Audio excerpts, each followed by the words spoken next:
அடுத்ததாக June month இந்த 3 புக்குமே நாங்கள் வந்து ரீட் பண்ணியிருந்தோம். எஸ் ராமகிருஷ்ணன் அவர்களுடைய தான் இந்த 3 புக்குமே. அவளது வீடு இதில் வந்து தேர்ந்தெடுக்கப்பட்ட சிறுகதைகள் அதனுடைய தொகுப்பு இதில் இருக்குது. அதே மாதிரி உருப்பசி அப்படின்னு எஸ் ராமகிருஷ்ணன் அவர்களுடைய இந்த ஒரு புக்கு. அதே மாதிரி எலியின் பாஸ்வேர்டு அப்படின்னு சொல்லி ஒரு சிறார்களுடைய கதை, இதுவுமே எஸ் ராமகிருஷ்ணன் அவர்களோடது. ஃபஸ்ட் இதை பார்த்துடலாம். ஸோ எலியின் பாஸ்வேர்டு என்னென்னா எஸ் ராமகிருஷ்ணன் அவர்கள் எழுதி சின்ன பிள்ளைங்களுக்கான உள்ள புக்கு. இது கண்டிப்பாக நம்மளுமே படிக்கணும். சிம்பிளாக சொல்லணும்னா ஒரு பாம்புக்கும் எலிக்கும் நடக்கக்கூடிய ஒரு விஷயந்தான். இதுக்குள்ளே பார்த்தீங்கன்னா ரொம்ப பியூட்டிஃபுல்லாக இருக்கும். பார்த்தீங்கன்னா இந்த மாதிரிலாம் கொடுத்துருக்காங்க. பிள்ளைங்கள்ட்ட நீங்கள் படிக்க சொல்லிவிட்டு கதை கேளுங்களேன், ரொம்ப அழகாக அவங்க சொல்லுவாங்க. அவங்க என்ன புரிஞ்சிச்சுன்னு கேளுங்க அவங்கள்ட்ட. ரொம்ப கருத்துள்ள கதை, ரொம்ப கம்மியான பக்கங்கள் தான். அழகாக பிள்ளைங்கள்ட்ட கொடுத்து படிக்க சொல்லலாம். 38 பக்கங்களை தான் கொண்டிருக்கு. ரொம்ப படங்கள்லாம் இருக்கிறதுனால ஆர்வமாக படிப்பாங்க. ஸோ பிள்ளைங்களுக்கு இதை வாங்கி கொடுங்க. அவங்களுக்கு நல்லா படிக்க தெரியும்னா அவங்களே படிக்க சொல்லுங்கள். ரொம்ப சின்ன பிள்ளைங்க நல்லா புரிஞ்சுக்குவாங்கன்னா நீங்கள் படித்து நீங்கள் அவங்களுக்கு புரிய வைங்க. எலிக்கும் பாம்புக்கும் நடக்கக்கூடிய ஒரு கதை தான் இது. எஜுகேஷன் அப்படிங்கிற ஒரு விஷயத்த ஒரு சமுதாயத்தை கொடுத்தோம் அப்படின்னா அந்த சமுதாயம் அந்த எஜுகேஷன் அந்த சமுதாயத்தை எப்படி மாற்றுதுன்னு இருக்கணும். இன்றைக்கி அந்த எஜுகேஷன் எப்படி அந்த சமுதாயத்தை சீரழிக்குதுன்னு இருக்கக்கூடாது. அப்படி அவங்க எலியும் பாம்பும் அவங்கவுங்க சமுதாயத்தை காப்பாற்றுறதுக்கு என்ன மாதிரி அவங்க வந்து ஸ்டெப்ஸ் எடுக்கிறாங்கங்கிறது தான் இந்த கதையில் இருக்குது. ஸோ ரொம்ப ஒரு கற்பனை கதை தான் இது. உண்மையிலேயே நடக்க போது கற்பனை கதை தான். அப்போ அதை வச்சு என்ன சொல்கிறாங்கங்கிறது தான் இந்த கதை. நாங்கள் வந்து புக்கில் வச்சுருந்தப்போ நம்மளோட அந்த ஃப்ரெண்ட்ஸோடைய பசங்களாக இருக்காங்கல்ல, அவங்க இந்த புக்கை பற்றி ஷேர் பண்ணும்போது ரொம்ப நல்லா இருந்தது. பிள்ளைங்க இந்த அளவுக்கு எடுத்துக்கிறாங்களே, இந்த அளவுக்கு புரிஞ்சுக்கிறாங்களே அப்படின்னு இருந்தது. எனக்கு ரொம்ப சந்தோஷமாக இருந்தது. ஸோ அப்படி உங்களோட அவங்க அப்படியே ஆகும்னு அதை சொல்லி காட்டும்போது ஒரு ரீடிங் பிள்ளைங்களை இதை தான் பண்ணோம் அப்படின்னு எனக்கு தோணுச்சு. ஸோ கண்டிப்பாக இது பிள்ளைங்களுக்கு நீங்கள் வாங்கி கொடுங்க. ஸோ இந்த புக்கு நாங்கள் வந்து ரீட் பண்ணியிருந்தோம் ஜூன் மந்தில். அதே மாதிரி உருப்பசி வந்து எஸ் ராமகிருஷ்ணனுடைய உருப்பசி பார்த்திங்கன்னா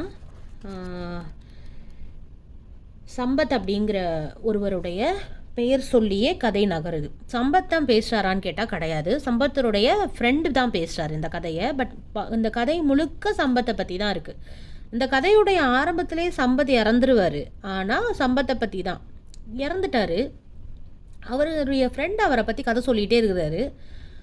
ஆனால் என்ன தான் போகுது, எங்கே தான் போகுது இது என்ன தான் சொல்ல வராங்க, என்ன முடிஞ்சிருச்சா, அப்படி ஒன்றும் இவர் ஆஹா ஓஹோன்லாம் வாழலையே, பெரிய சாதனை படைச்ச ஒரு மாதிரி சித்தவரை பற்றி பேசியிருக்காரு இதில் அப்படின்னு நம்ம நினச்சோம்னா அதுதான் தப்பு.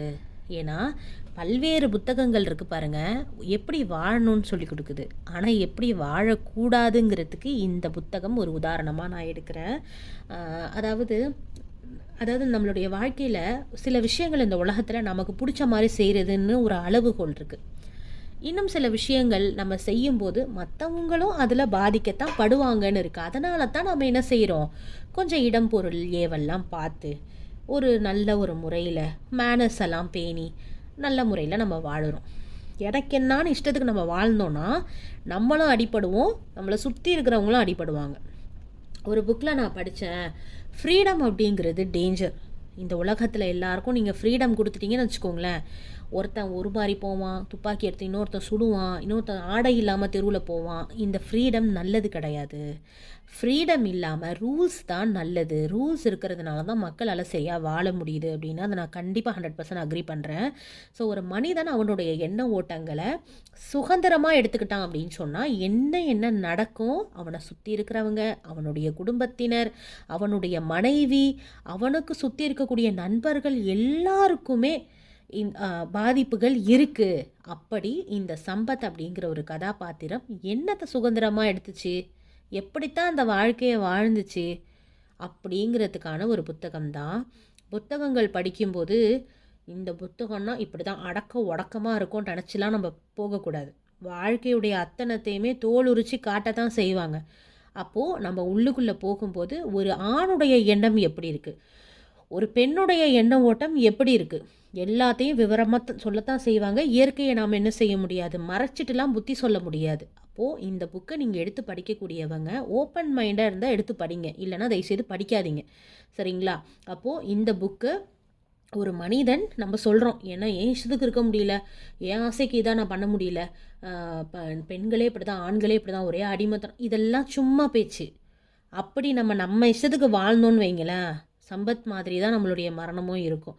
அப்படி ஒரு மனிதன் எப்படி வாழலாம் அப்படிங்கிறத நான் அப்படி தான் அந்த புக்கை பற்றி எடுத்துக்கிட்டேன். அவர் இந்த புக்கில் எப்படியுமே அப்படி சொல்லலை. நான் சொல்கிறேன், எப்படி வாழணும்னு இத்தனை புக் இருந்ததுன்னா எப்படி வாழக்கூடாதுங்கிறது உருப்பசி ஒரு சிறந்த ஒரு எக்ஸாம்பிளாக நான் பார்க்குறேன். ரொம்ப அப்போ உள்ள காலகட்டத்துலேருந்து இப்போ உள்ள காலகட்டம் வரைக்கும் யதார்த்தங்களை நிரப்பியதாகத்தான் இந்த எஸ் ராமகிருஷ்ணன் அவர்களுடைய உருப்பசி எனக்கு தெரியுது. ஸோ இந்த புக்குமே நாங்கள் வந்து ஜூன் மந்த் முடித்தோம். அடுத்ததாக எஸ் ராமகிருஷ்ணன் அவர்களுடைய அவளது வீடு. எஸ் ராமகிருஷ்ணன் அவருடைய பேச்சுக்கள் நான் நிறைய கேட்டிருக்கேன். டிவியில் மேடை பேச்சுகள் எல்லாமே நான் கேட்டிருக்கிறதுனால எந்த புத்தகம் அவரோடது படித்தாலும் அவருடைய குரல்லையே தான் எனக்கு வாசிக்கிற மாதிரி இருக்கும். அதுவுமே ரொம்ப ஒரு லைவ்லியாக இருக்கும். ஸோ அவளது வீடு பார்த்திங்கன்னா ஒரு நிறைய சிறுகதைகளை கொண்டது தான். அதாவது பார்த்திங்கன்னா கிட்டத்தட்ட நிறைய பக்கங்கள் கொண்ட புத்தகம் தான் இது. அதாவது 261 பக்கங்கள், அதாவது 261வது பக்கத்தில் கூட ஒரு கதை, கடைசி கதை இருக்குது.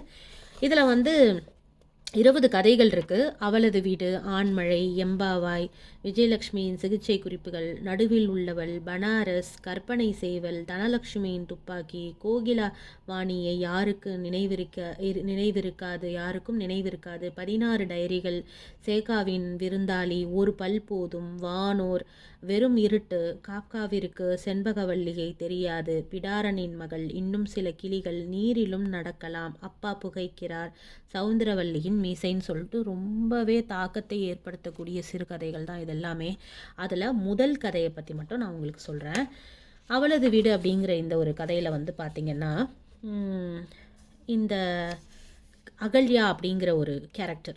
அகல்யா என்ன செய்கிறாங்க அப்படின்னா, சின்ன பிள்ளையிலேருந்து அவங்களுக்குன்னு ஒரு சொந்த வீடு அப்படிங்கிறதெல்லாம் கிடையாது. ஒரு சின்ன வீட்டில் தான் இருக்கிறாங்க. அவங்க திருமணம் பண்ணுறாங்க, அவங்களுக்கு குழந்தைகள் இருக்குது.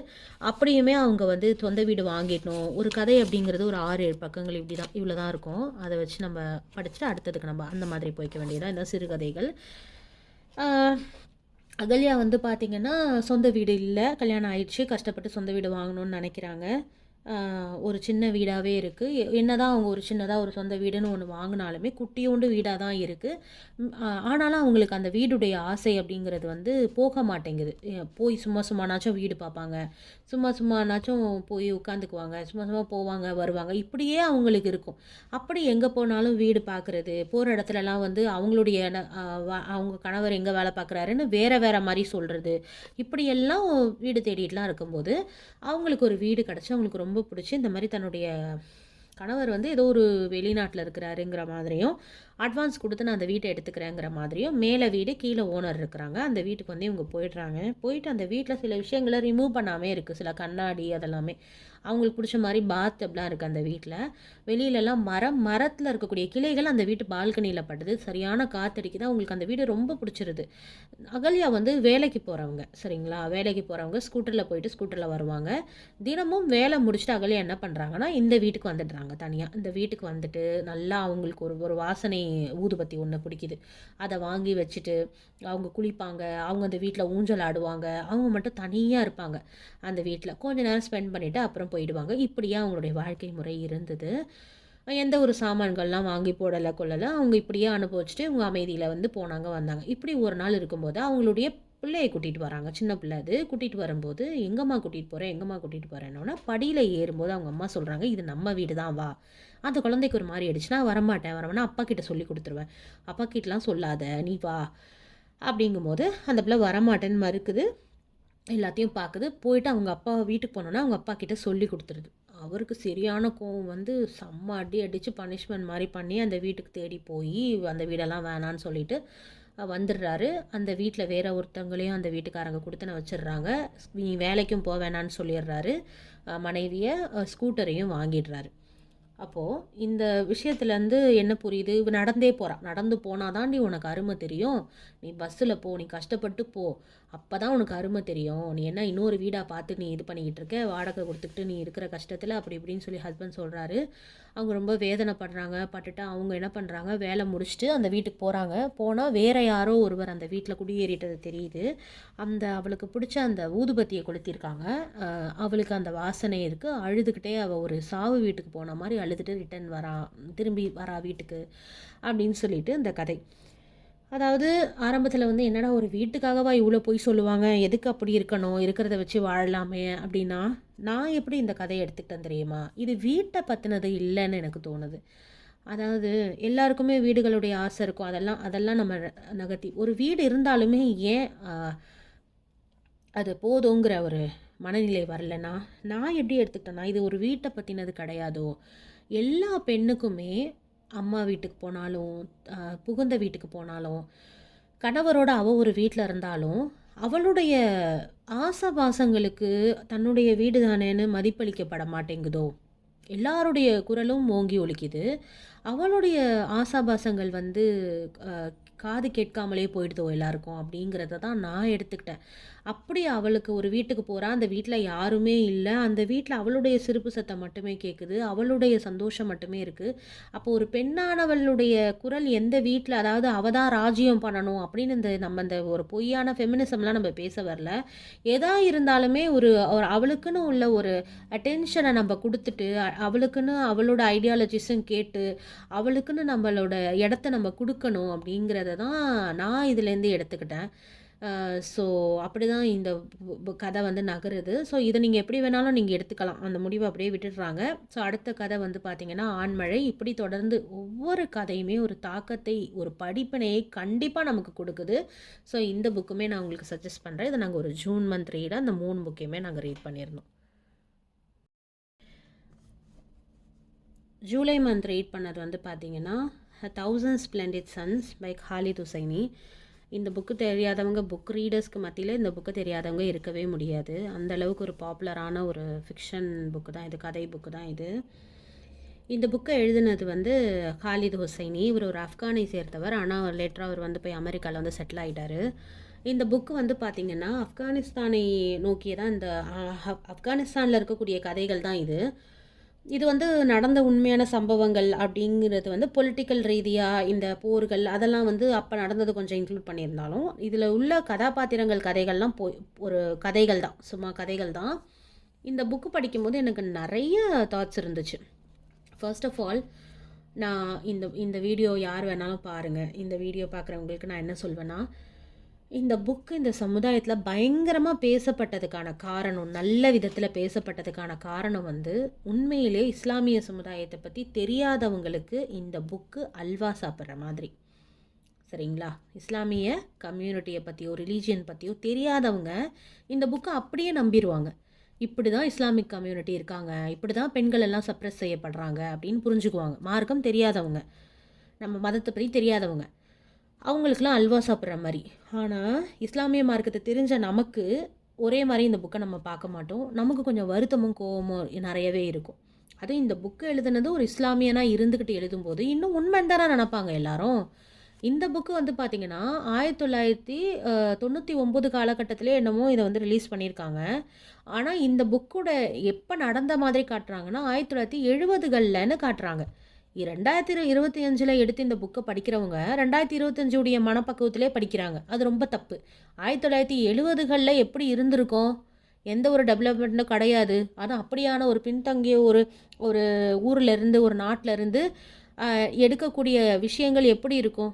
அதை புரிஞ்சுக்கிறதே கிடையாது. அப்போது உங்களுக்கு ஒரு விஷயத்தை எந்த மதமே அப்படி தான். ஒரு புக்கில் சொல்லிட்டாங்கன்னா அதை நம்ம உண்மைன்னு நம்பக்கூடாது. நம்ம வந்து ஒரு புக்கில் நல்ல விஷயங்களை எடுத்துக்கணும், தெரியாத விஷயத்தை விட்டுறணும். இதுதான் ஒரு டேபு மாதிரி கொண்டு வரக்கூடாது. அப்படி இஸ்லாமிய சமுதாயத்தை பற்றி பொய்யான பிரச்சாரம் இந்த புக்கில் இருக்குது. அது எனக்கு ரொம்பவே வருத்தத்தை அளிச்சுது. ஸோ அதில் சொல்லப்பட்டிருக்க விஷயம், ஒரு ஹிஜாபை பற்றி சொல்ல விஷயம், ஒரு புர்காவை பற்றி சொன்ன விஷயம்லாம் ரொம்ப வருத்தத்தை அளிச்சிச்சு. ஏன்னா இஸ்லாத்தை பற்றி தெரிஞ்சு நம்ம இஸ்லாமியர்களாக இருக்கும்போது எனக்கு வலிச்சிச்சு. என்னடா அப்படிலாம் இல்லையே, எதுக்கு இப்படி சொல்லியிருக்கிறாரு இந்த ஆத்தரு? ஒரு திருமணத்தை பற்றி சொல்கிறதா இருக்கட்டும், ஒரு பெண்களை பற்றி சொல்கிறதா இருக்கட்டும், அதே மாதிரி அந்த நாட்டில் அப்படி வச்சுருந்தாங்கன்னா அதுதான் இஸ்லாம்னு ஆகிடாது. அது ஒரு தனி மனிதனுடைய செயல்பாடு. அப்படியும் பார்த்தாலுமே அந்த நாட்டில் உண்மையிலே அப்படி தான் இருந்தாங்களான்னா அதுக்கும் எந்த ஆதாரமும் கிடையாது. அப்படியே இருந்தாலும் அவங்க செய்கிறது மார்க்கம் ஆகிடாது.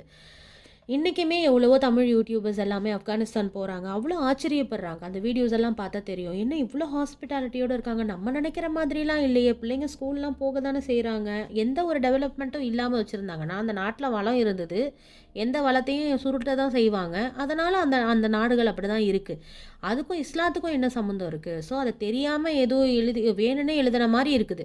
அப்போது ரொம்ப மனசு கஷ்டமாகவும் கோவமாக தான் இருந்ததுன்னு வச்சுக்கோங்களேன். அப்படி தான் நான் இதை பார்க்குறேன். அப்போ இந்த மனசு கஷ்டத்தில் உள்ள அந்த கதைகளில் இருக்கக்கூடிய விஷயத்தை என்னால் ஃபஸ்ட்டு எடுத்துக்க முடியல.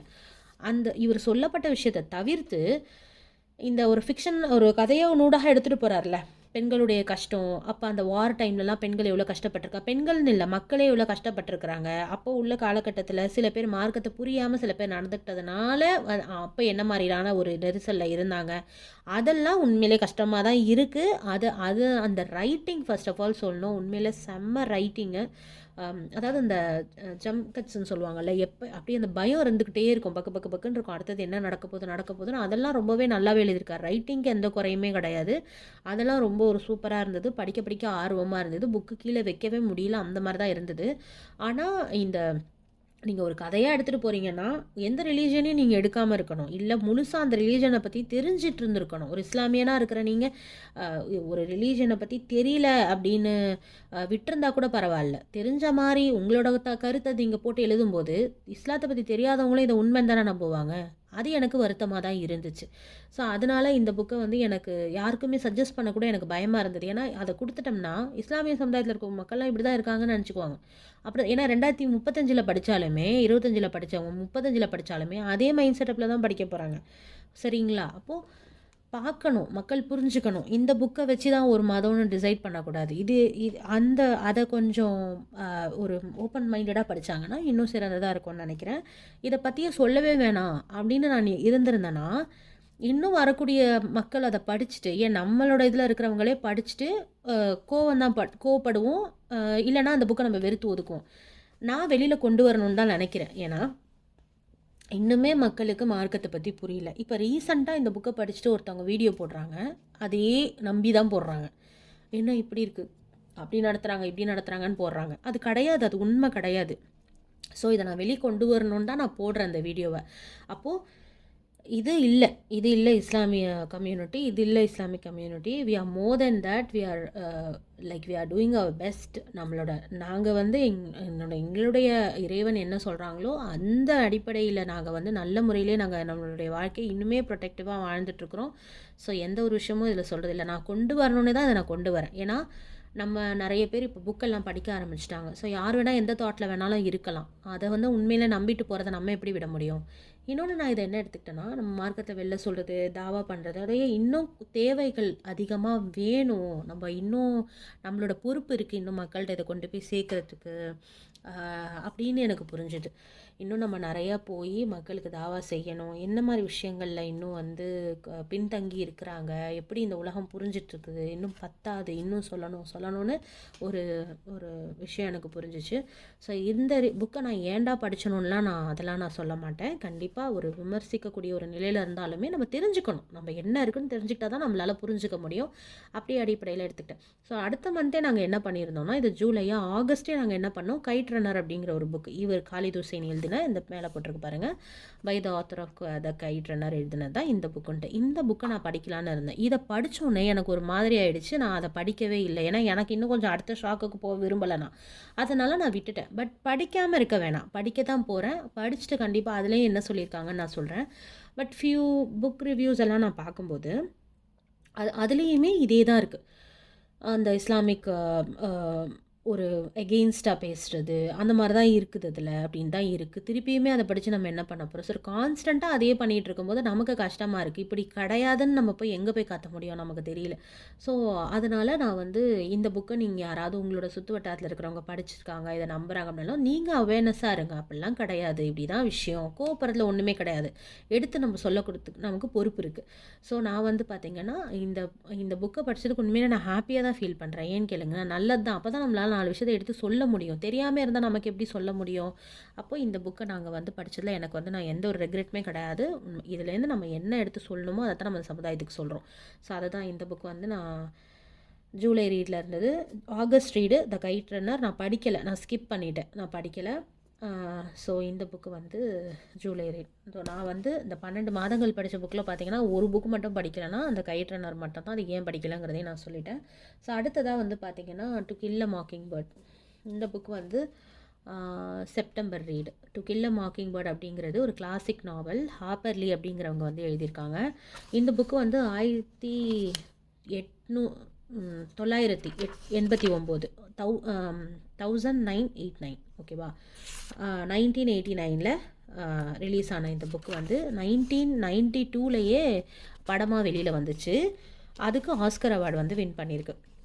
இந்த புக்கு வந்து பார்த்திங்கன்னா ரொம்ப நல்ல புக்கு. இந்த புக்குமே வந்து ஸ்கூல் டைமில் ஏதோ வந்திருந்தது, லெசன்லாம் சொல்கிறாங்க, ஞாபகம் இல்லை எனக்கு. இந்த புக்கு நான் வந்து செகண்ட் டைம் நான் வந்து படிக்கிறேன். ஃபர்ஸ்ட் டைம் படித்தது எனக்கு ஞாபகம் இல்லை. நான் வந்து ஒரு பிடிஎஃப்பில் அந்த மாதிரி கோவிட் டைமில் படித்தது தான். எனக்கு சுத்தமாக ஞாபகமே இல்லை எனக்கு. இது வந்து ரொம்ப நாள் கழித்து நான் இப்போ எடுக்கும்போது கூட, இப்போ ரீரீட் பண்ணும்போது எனக்கு வந்து ரொம்ப கஷ்டமாக இருந்தது அண்டர்ஸ்டாண்ட் பண்ணி படிக்கிறதுக்கு. உள்ளுக்கு போவே முடியல. அதுக்கப்புறம் ஒரு கட்டத்துக்கு மேலே போனதுக்கப்புறம் நல்லா சரன்னு நமக்கு அந்த கதை வந்து இழுத்துருது. இந்த புக்கு வந்து இந்த புக்கோட ப்ரொட்டகனிஸ்ட் யாருன்னா, ஸ்கவுட்டுன்னு சொல்லிட்டு ஒரு 10 வயசு பொண்ணு தான் இந்த புக்குடைய ப்ரொட்டகனிஸ்ட். இந்த பொண்ணோட அப்பா தான் ஆட்டிகஸ் அப்படிங்கிறவர். அவர் ஒரு வக்கீல். இந்த புக்கு வந்து 1989 ரிலீஸ் பண்ணியிருந்தாலும், இது 1700 காலகட்டங்களில் நடக்கிற மாதிரி ஒரு எழுதியிருக்காங்க. அந்த அமெரிக்காவில் வந்து கருப்பர்கள் இருந்தாங்க இல்லையா, அமெரிக்க கருப்பர்கள் இருந்தாங்க இல்லையா, அவங்க ஆஃப்ரிக்கன் அமெரிக்கன்ஸ் அவங்கள வந்து மட்டப்படுத்தியே தான் வச்சுருந்தாங்க. இன்றைக்கும் சில இடங்களில் ரேசிசம் நடக்குது தான், நிறைவேறிங்கிறது இருக்குது. ஆனால் அந்த டைமில் அவங்கள அடக்குமுறை செஞ்சுட்டு இருந்தாங்கல்ல, அப்போது அவங்களுக்கு சப்போர்ட்டாக கருப்பர்கள் இருக்கிறது அப்படிங்கிறது ஒன்றுனா, ஆஃப்ரிக்கன் அமெரிக்கன்ஸுக்கு சப்போர்ட்டாக அமெரிக்கன்ஸே சில பேர் இருந்திருக்காங்க. வெள்ளையர்களே அவர்களுக்கு சப்போர்ட் பண்ணுறவங்க இருந்திருக்காங்க. அப்படி அவர்களுக்கு சப்போர்ட் பண்ண இருந்த அந்த அமெரிக்கன்ஸே என்ன மாதிரியான தொல்லைகள் கொடுத்தாங்க, எப்படியெல்லாம் கருப்பர்களை அப்பையும் நடத்திக்கிட்டு இருந்தாங்க, சப்போர்ட் பண்ணுறவங்களே என்ன பண்ணாங்க அப்படிங்கிறத பற்றி தான் ஹார்ப்பர் லீ வந்து அழகான முறையில் எழுதியிருக்காங்க. நமக்கு இது ஒரு கதையினூடாக கொடுத்துருக்குறாங்க. இது ஒரு ஃபிக்ஷன் கதை புக்கு தான். இந்த 10 வயசு ஸ்கவுட்டுங்கிற பொண்ணுடைய பார்வையில் தான் இந்த படம் இந்த புக்கு வந்து போகுது, இந்த கதை வந்து போகுது. அந்த பொண்ணுடைய புரிதல், அந்த பொண்ணுடைய அந்த சொல்லக்கூடிய விதம், ஒரு குழந்தை சொல்லக்கூடிய ஒரு விதமானா அப்போ உள்ள பிள்ளைங்களுக்கெல்லாம் அவ்வளோ விஷயங்கள் தெரிஞ்சிருக்குது. நல்லா ஒரு பெற்றோர் எப்படி வளர்க்குறாங்க பிள்ளைங்களை. ஆட்டிகஸ்க்கும் ஸ்கவுட்டுக்கு வந்து ஒரு அண்ணன் இருப்பான், ஒரு கசின் இருப்பான். அவங்க எல்லாருமே வந்து பார்த்திங்கன்னா சேர்ந்த மாதிரி தான் இந்த புக்கில் வந்து அந்த பிள்ளைங்களோட இது இருக்கும். இதில் வந்து ஒரு கடைசியில் ஒரு கோட் சீன் ஒன்று இருக்கும். இந்த கோட் சீனில் வந்து அதுதான் ஒரு எப்பிக் மெயினான ஒரு விஷயம். யூடியூப்பில் கூட கிளிப்பிங்ஸ் எல்லாம் போட்டு பார்த்தீங்கன்னா, To kill a Mockingbird court சீன்னு போட்டிங்கன்னா கூட வரும். ரொம்ப அற்புதமாக இருக்கும். இவர் அந்த ஒரு கருப்பர் மேலே பழி சுமத்தப்பட்டுரும். ஒரு வெள்ளைவின பொண்ணை வந்து ஒரு கருப்பர் வந்து கற்பழிச்சிட்டாரு அப்படின்னு சொல்லிட்டு ஒரு கோர்ட் சீன் ஒன்று வரும். அதுக்கு தான் ஆட்டிகஸ் போராடிக்கிட்டு இருப்பார். அதனால் ஆட்டிகஸை வந்து கொலை மிரட்டல் விடுறது, அதுக்கப்புறம் வந்து பிள்ளைங்களை வந்து இருட்டில் போட்டு அடிச்சிட்டுறது, அந்த மாதிரி விஷயங்கள்லாம் அமெரிக்கர்களே பண்ணிக்கிட்டு இருந்தாங்க. ஏன்னா அந்த கருப்பர்களுக்கு இவங்க சப்போர்ட் பண்ணுறாங்க அப்படின்னு சொல்லிட்டு. இன்னும் அவர் இந்த கோர்ட்டில் இந்த கேஸ் எடுக்க போகிறாருன்னொன்னே இவர் மேலே கொலை மிரட்டல்கள்லாம் வந்திருக்கும் அந்த கோர்ட்டில் பேசுகிறதுக்கு முன்னாடிலாம். அப்போது இந்த கோர்ட்டில் போனதுக்கப்புறமா அன்றைக்கி ஃபுல்லாக நடக்கும் அந்த கேஸு. நடக்கும்போது எல்லாம் இந்த பக்கமும் அந்த பக்கமும் பேசிகிட்டு இருக்கும்போது அவர் என்ன பண்ணிடுவார், எல்லாம் அன்றைக்கி முடிச்சதுக்கப்புறம் வெளியாகிடுவார் கோர்ட் அவுட். அப்போ அந்த ஸ்கவுட் கேட்பான், அந்த பொண்ணு கேட்பா, ஏன் ஆட்டிகஸ் நீங்கள் வெளில வந்துட்டீங்க, அப்பா பேர் சொல்லி தான் கூப்பிடு, ஆட்டிகஸ் ஏன் வெளில வந்துட்டீங்க, வாங்க உள்ளே போகலாம், தீர்ப்பு கொடுத்துருவாங்கல்லன்னு. அதுக்கு அமைதியாக ஒன்றும் சொல்லாமல் பிள்ளைங்களை கூட்டிகிட்டு வந்துடுவார். அப்போ பிள்ளைங்களும் புரிஞ்சுப்பாங்க, கண்டிப்பாக இவங்க நமக்கு சாதகமாக கொடுக்க மாட்டாங்க, அவங்களுக்கு வேணுங்கிற மாதிரி தான் தீர்ப்பு அமைச்சுக்குவாங்கன்னு. அதே மாதிரி வந்து அவங்களுக்கு சாதகமாக தான் அந்த கருப்பர் தான் கற்பழிச்சார் அப்படின்னு சொல்லிட்டு என்ன தான் ஒரு ஆதாரபூர்வமாக இல்லைன்னு எடுத்து வச்சாலும் கற்பர் மேலே பழி வந்துடும். அவருக்கு ரொம்ப மனசு கஷ்டமாக இருக்கும். கஷ்டமாக இருந்துட்டு ஒரு 2 நாளையில் ஒரு செய்தி வரும். அந்த அந்த கருப்பர் வந்து ஜெயிலேருந்து தப்பிக்க பார்த்தாரு, அதனால் வந்து சுட்டுட்டாங்க அப்படின்னு சொல்லிட்டு வரும். ரொம்ப மனசு கஷ்டமாக இருக்கும். அப்போ ஒருத்தருடைய கதையே இப்படி இருக்குன்னா எத்தனை பேர் அவங்க பயந்துக்கிட்டு இருந்திருப்பாங்க அப்படின்னு சொல்லிட்டு. அப்புறம் ஒரு கொஞ்சம் நாளைக்கு முன்னாடி நான் ஒரு மூவி பார்த்துருந்தேன். அந்த மூவியில் இந்த கருப்பர்கள்லாம் ஒரு ஏரியாவில் வாழ்ந்துட்டுருக்காங்க, அமெரிக்காவில் ஆஃப்ரிக்கன் அமெரிக்கன்ஸ்லாம் வாழ்ந்துட்டு இருக்கும்போது அவங்க வந்து ஒரு சும்மா நார்மலாக வாழ்ந்துட்டுருக்காங்க. அங்கே அமெரிக்கன்ஸ்லாம் அவங்க இருக்கக்கூடிய இடத்துல, வெள்ளையர்கள்லாம் இருக்கக்கூடிய இடத்துல இது ஒரு திருட்டு நடந்துருது. அந்த செய்தியை கொண்டு வந்து இந்த ஆஃப்ரிக்கன் அமெரிக்கன்ஸ் இருக்கக்கூடிய இடத்துல ஒரு ஆஃப்ரிக்கன் அமெரிக்கன் சொல்லிட்டார், எல்லாரும் சீக்கிரமாக அவங்கவுங்க வீட்டுக்கு போயிருங்க, அங்கே அவங்களோட ஏரியா பேர் சொல்லி யாரோ திருட்டு போயிருச்சான், கண்டிப்பாக நம்மள ஒருத்தரை பிடிச்சிருவாங்க. எப்படின்னா திருட்டு யார் வேணால் பண்ணியிருக்கட்டும், ஆனால் அதில் ஒருத்தன் இவனுங்க தான் பண்ணியிருப்பானுங்கன்னு சொல்லி ஆஃப்ரிக்கன் அமெரிக்கன்ஸ் மேலே பழி போட்டு கைது பண்ணிடுவாங்களாம். அந்த மாதிரி ஒரு கொலை நடந்தா, ஒரு திருட்டு நடந்தா, எப்படி ஒரு கொடுமையை அனுபவிச்சுட்டு இருந்திருக்காங்க. ஒரு மனிதன் எந்த நிறத்தில் பிறந்தா என்னங்க, மனசு தானே முக்கியம். அப்போ யோசிச்சு பாருங்க, இன்னைக்கு ஆஃப்ரிக்கன் அமெரிக்கன்ஸ் வந்து எந்த அளவுக்கு ஒபாமா அளவுக்கு ஒரு பொலிட்டீஷியன் மாதிரி ஒரு இடத்துல வந்து இன்னைக்கு எவ்வளோ நடிகர் நடிகைகள், எவ்வளோ செலிபிரிட்டிஸ் இருக்காங்க, இல்லைனா எவ்வளோ பிஸ்னஸ் மேன் இருக்காங்க, எவ்வளோ பேர் இன்னைக்கு அந்த இடத்தெல்லாம் பிடிச்சிருக்கிறாங்க. அதெல்லாம் தாண்டினா அவங்க எவ்வளோ கஷ்டப்பட்டிருப்பாங்க பார்த்துக்கோங்க. அப்போ இன்னைக்கு வரைக்குமே சில இடங்கள்ல அவர்களால் சில விஷயங்கள் நகர்த்திட்டு இருக்க தானப்படுது. அதே மாதிரி இன்னொரு ஒரு ஒரு ஒரு அமெரிக்காவை சேர்ந்த ஒரு நடிகை ஒருத்தவங்க கூட ஒரு புத்தகம் ரிலீஸ் பண்ணியிருப்பாங்க. எப்படி வந்து நான் கஷ்டப்பட்டு நான் வந்து நான் நான் ஆஃப்ரிக்கன் அமெரிக்கன்னு சொல்லி ஒரு கருப்பினத்தை சேர்ந்தவன்னு சொல்லி என்னை ஒதுக்குனாங்க. இப்படி குறிப்பிட்டிருக்காங்க. கருப்பினம்னே பிளாக் பீப்புள்னே அவங்க சொல்கிறாங்க. என்னை ஒதுக்கிட்டு என்னை இருந்த ஒரு சமுதாயத்தில் எவ்வளோ கஷ்டப்பட்டு நான் வந்தேன் என்னுடைய தொழிலுக்குன்னு சொல்லி சொல்லுவாங்க. அந்த மாதிரி ஒவ்வொருத்தருமே எவ்வளோ கஷ்டப்படுறாங்க. ஆனால் இன்றைக்கி நம்ம ஊருக்கு வருவோம். இன்றைக்கி நம்ம பிள்ளைகள் ஏதாவது கொஞ்சம் கலர் கம்மியாக இருந்தாலோ, இல்லை ஏதாவது நம்ம ஒரு முகம் வாடி இருந்தால் கூட அது என்ன கண்ணங்கிறேன்னு அப்படின்னு ஒரு மாதிரியாக பேசுகிறது. எந்த ஒரு விஷயத்தை நம்மளால் கண்ட்ரோல் பண்ண முடியும்? நம்மளோட உடம்புல ஹைட்டாக இருக்கட்டும், வெயிட்டாக இருக்கட்டும், நம்மளோட கலராக இருக்கட்டும், இதெல்லாம் நம்மளால் கண்ட்ரோல் பண்ணவே முடியாது. முடி அதிகமாக இருக்கிறது, கம்மியாக இருக்கிறது, இதெல்லாம் நம்மளால் கண்ட்ரோல் பண்ணவே முடியாது. எந்த ஒரு விஷயத்தை நம்மளால் கண்ட்ரோல் பண்ண முடியலையோ, அல்லாவுடைய படைப்புன்னு தெரியுதோ, அதை விமர்சனம் பண்ணுறது எந்த அளவுக்கு ஒரு கேவலமான ஒரு விஷயம் நம்ம யோசிச்சு பார்க்கணும். நமக்கு என்ன ரைட்ஸ் இருக்குது அதை நம்ம விமர்சனம் பண்ணுறதுக்கு? அப்போது ஒரு சாதாரணமாக ஒரு நிறத்தை வச்சு நம்ம நக்கல் அடிச்சுட்டு போயிடுறோம். ஆனால் அதனால் ஒரு ஒரு ஒரு குரூப் ஆஃப் பீப்புள், ஒரு நாடே ஒரு பெரிய ஒரு விஷயங்களை வந்து கஷ்டத்தை அனுபவிச்சிருக்குது, இந்த மக்கள் அனுபவிச்சிருக்காங்க. நம்ம நினச்சி பார்க்கணும் எந்த அளவுக்கு வரலாற்றில் இது இடம் பிடிச்சிருக்கு அப்படிங்கிறத நம்ம யோசித்து பார்க்கணும். ஸோ இந்த ஒரு புக்கு வந்து கண்டிப்பாக எல்லாருமே ரீட் பண்ணணும். இது வந்து கொஞ்சம் கிளாசிக் புக்குங்கிறதுனால ரொம்பவே அந்த இங்கிலீஷ் வந்து கொஞ்சம் உள்ளே போய் பிடிக்க கொஞ்சம் கஷ்டமாக இருக்கும். நீங்கள் நல்ல ஒரு புக் படிக்கணும்னு நினச்சிங்கன்னா ஸ்லோ ரீட் தான் இது. ஆனால் போக போக நல்லா ஒரு ஃபாஸ்ட் பேஸ் இருக்குது. ஸோ கண்டிப்பாக படித்து பாருங்கள். இந்த புக்குமே நான் வந்து படிச்சிருந்தேன். அடுத்ததாக அக்டோபர் ரீட் பார்த்திங்கன்னா, அக்டோபர் ரீட் வந்து அ மேன் கால்ட் ஓவா அப்படிங்கிற புக் வந்து அக்டோபர் ரீடாக எடுத்தோம். இந்த புக் வந்து பார்த்திங்கன்னா ஃபெட்ரிக் பேக்மேன் எழுதியிருக்காரு.